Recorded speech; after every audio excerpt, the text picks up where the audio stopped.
Assalamualaikum warahmatullahi wabarakatuh. Salam sejahtera bagi kita semua. Yang terhormat Muhammad Iqbal Eskom Mkom selaku pengampu mata kuliah Database Universitas Negeri Semarang. Kami dari kelompok 7 akan mempresentasikan tugas kami untuk mata kuliah Database yang kami beri judul Aplikasi Badminton Booking System. Sebelumnya, izinkan saya memperkenalkan anggota dari kelompok 7. Yang pertama, Fania Eka Putri Febriani dengan 3 digit NIM terakhir 074. Untuk yang kedua, Novita Sari Parapat dengan 3 digit NIM terakhir 076. Untuk yang ketiga, Ina Rosita dengan 3 digit NIM terakhir 077. Untuk yang keempat, Rani Anggraini dengan 3 digit NIM terakhir 081. Dan yang terakhir, Gofari Miftah dengan 3 digit NIM terakhir 086. Untuk selanjutnya yaitu penjelasan mengenai tampilan menu login.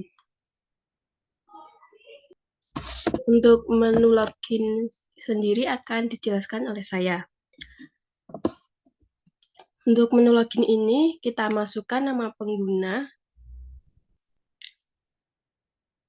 yaitu admin, dan passwordnya juga admin.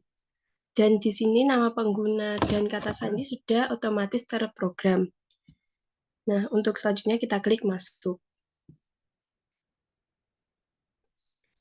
Untuk penjelasan mengenai pesan akan dijelaskan oleh Saudari Novita Sari Parapat. Untuk waktu dan layar saya persilahkan. Baik, terima kasih. Selanjutnya yaitu untuk pemesanan.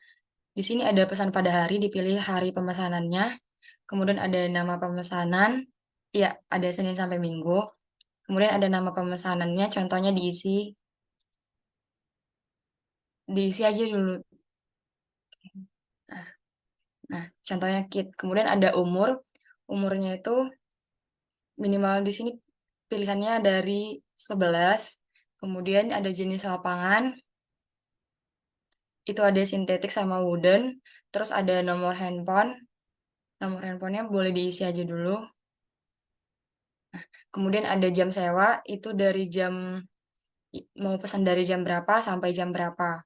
Nah, seandainya nama pemesanan ini tidak diisi, yang nama pemesanan, misal dia lupa gitu ya mau ngisi, kosong. Nah, itu kalau dicetak, maka akan muncul, tolong masukkan nama Anda terlebih dahulu. Jadi nama pemesanan ini harus diisi. Contoh diisi. Nah, begitu juga untuk yang nomor handphone, kalau misalnya dia lupa untuk memasukkan nomor handphonenya, ketika dicetak, akan muncul, tolong isi nomor handphone Anda. Klik OK. Jadi harus diisi. Nah, jika sudah diisi semua, ini bisa pilih menu cetak.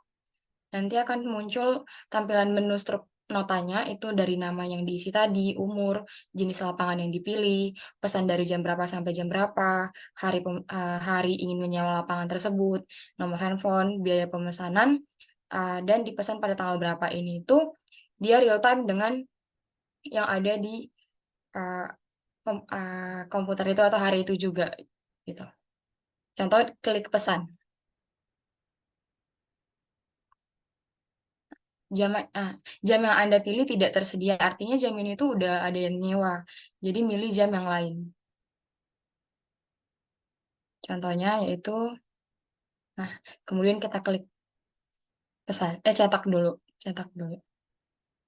Nah, setelah itu pesan. Apakah Anda yakin? Klik menu yes. Nah, nanti itu yang dipesan tadi akan masuk ke data pemesanan dan kasir ya. Selanjutnya akan dijelaskan oleh rekan saya. Mungkin itu yang bisa saya jelaskan. Saya kembalikan ke moderator. Terima kasih. Baik, untuk penjelasan mengenai data pemesan dan kasir akan dijelaskan oleh Fania dan Ina. Untuk yang pertama yaitu data pemesanan akan dijelaskan oleh Fania. Untuk waktu dan layar saya persilahkan. Baik, saya lanjutkan ya. Selanjutnya saya akan membahas struk nota pada aplikasi booking system ini. Pada struk nota ini berisi nama, umur, nomor handphone, biaya, dan data booking.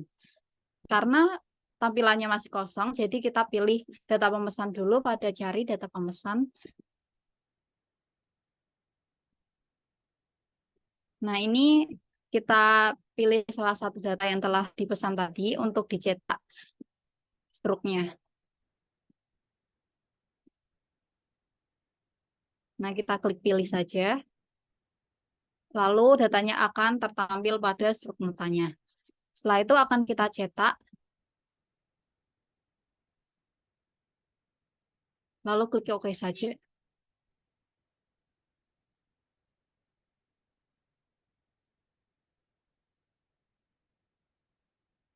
Nah, ini PDF pada struk nota tadi akan disimpan pada penyimpanan lokal.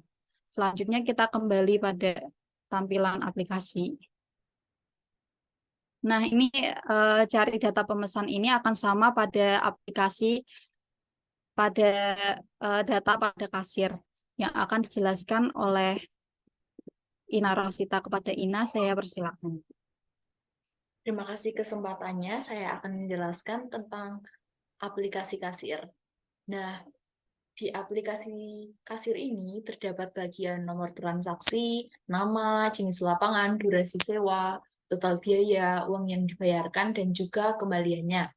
Nah, untuk mengisi bagian tersebut, kita bisa klik cari data di bagian kiri bawah.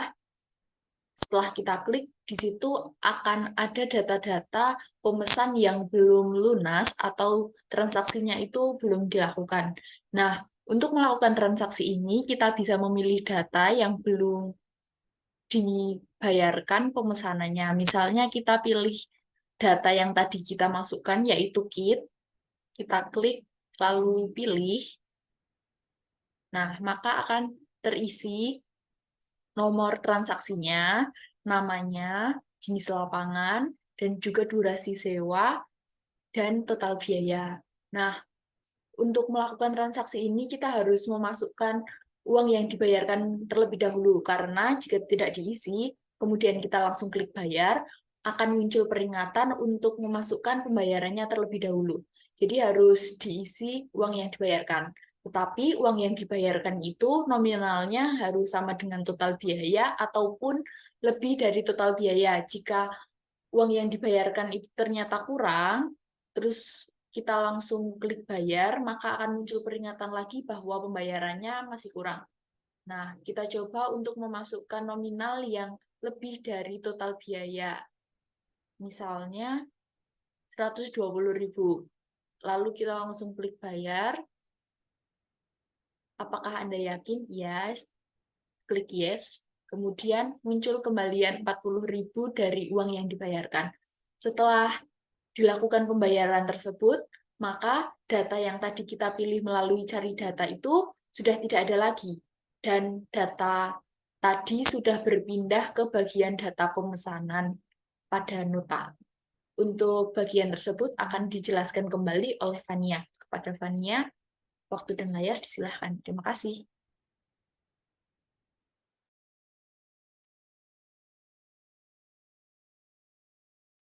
Nah, selanjutnya kita akan mengecek data pada pemesan kit tadi pada cari data pemesan. Karena kit tersebut sudah melakukan pembayaran, jadi statusnya yang belum lunas tadi menjadi lunas. Maka dari itu kita akan mencetak struk nota dari pembayaran kit tadi. Setelah itu kita akan mencetak seperti langkah-langkah yang telah saya sebutkan tadi. Nah, kita bisa menyimpannya pada penyimpanan lokal documents.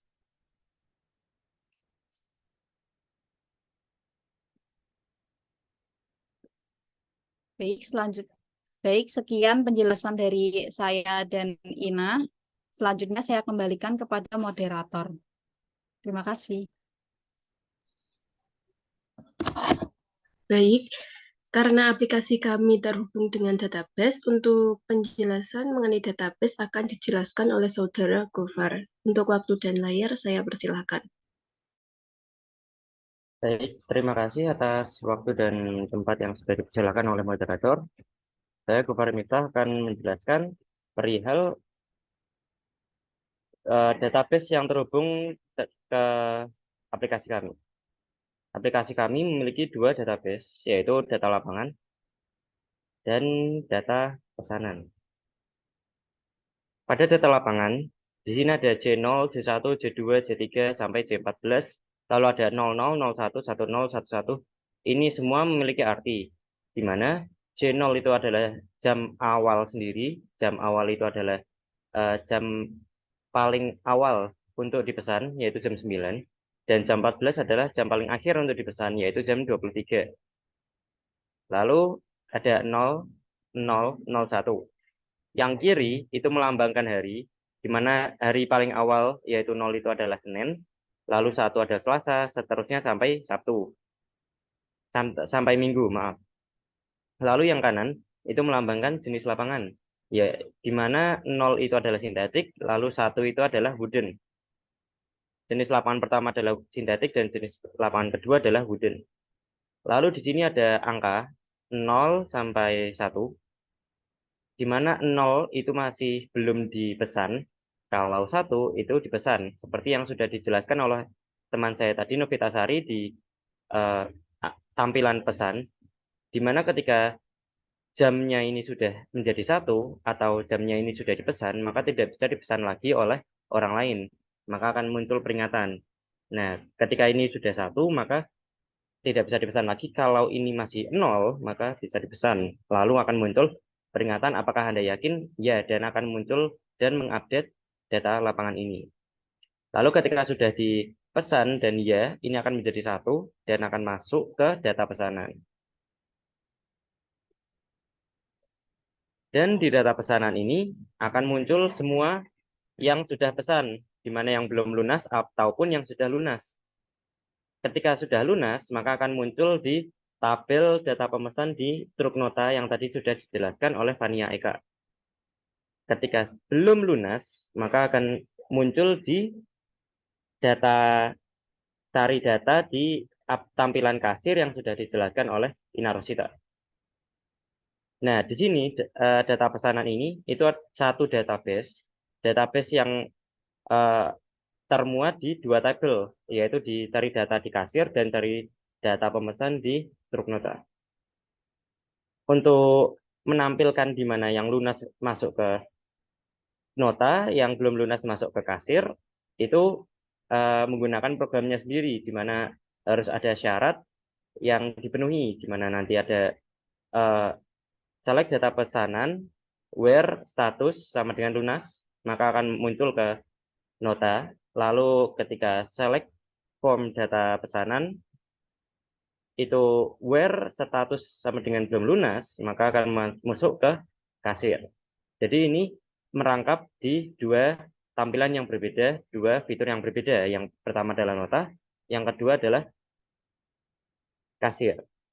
Dan juga tampilan ini, tampilan database data pesanan ini, kami rangkap sekalian menjadi rekapan, di mana ini tidak bisa dihapus kecuali masuk ke database-nya tersendiri.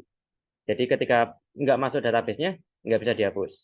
Kalau misal hanya lewat tampilan aplikasi, maka tampilan aplikasi tersebut ya hanya bisa melihat, oh siapa aja yang udah pesan, siapa aja yang udah bayar, yang belum lunas, dan sebagainya. Begitu saja untuk database dari kelompok kami, dan begitu saja yang bisa saya jelaskan, maka saya kembalikan ke moderator. Sekian presentasi dari kelompok kami. Apabila ada kurang lebihnya, kami mohon maaf. Wassalamualaikum warahmatullahi wabarakatuh.